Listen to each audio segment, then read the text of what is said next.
বাক্যটাকে বিচারক লিখেছিল যে বেগম জিয়া নিজেই স্বীকার করেছেন যে উনি কাজটা করেছেন। এত জঘন্য বিচার, আমি আইনের ছাত্র হিসেবে বলি, এত জঘন্য একটা বিচার হয়েছে, এটার বিপক্ষে বিবৃতি লিখে দাঁড়ে দাঁড়ে ঘুরেছি, মানে ফোন করেছি বিভিন্ন মানুষকে, 4 জনের বেশি রাজি হয় নাই যে হাইকোর্টে কি করবে না করবে।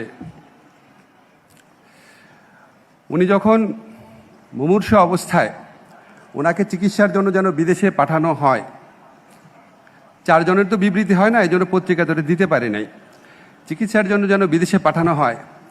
আবার কত মানুষকে অনুনয় বিনয় করেছি, অনেকের ইচ্ছা ছিল, সাহস করেন নাই। তো আজকে আমার ভাল লাগছে, সবাই আমরা মুক্তভাবে বেগম জিয়ার প্রতি ভালোবাসা এবং শ্রদ্ধা ব্যক্ত করতে পারছি। আল্লাহর কাছে হাজার শুকর, জুলাই গণঅভ্যুত্থানকারীদের প্রতি কৃতজ্ঞতা।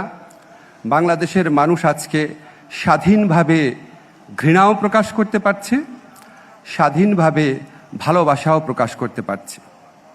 এই জন্য এক নেত্রীর ঠাঁই হয়েছে মানুষের হৃদয়ে, আরেকজনের ঠাঁই হয়েছে বিতাড়িত ভূমিতে। বেগম জিয়া যখন জীবিত ছিলেন, আমি ওনার জন্য বিভিন্ন প্রোগ্রামে, ফখরুল ভাই ছিলেন, আপনার মনে আছে, আমি একটা কথা বলতাম যে বেগম জিয়া ভালো থাকলে ভালো থাকবে বাংলাদেশ।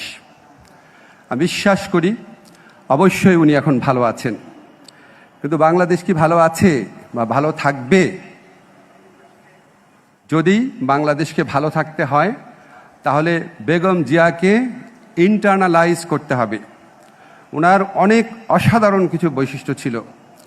উনি সৎ ছিলেন, দৃঢ়প্রতিজ্ঞ ছিলেন, আত্মত্যাগী ছিলেন, দেশপ্রেমিক ছিলেন। ওনার মধ্যে রুচির এক অবিস্মরণীয় প্রকাশ ছিল, পরমত সহিষ্ণু ছিলেন। বাংলাদেশকে ভালো থাকতে হলে বেগম জিয়াকে ইন্টারনালাইজ করতে হবে। ধন্যবাদ সবাইকে।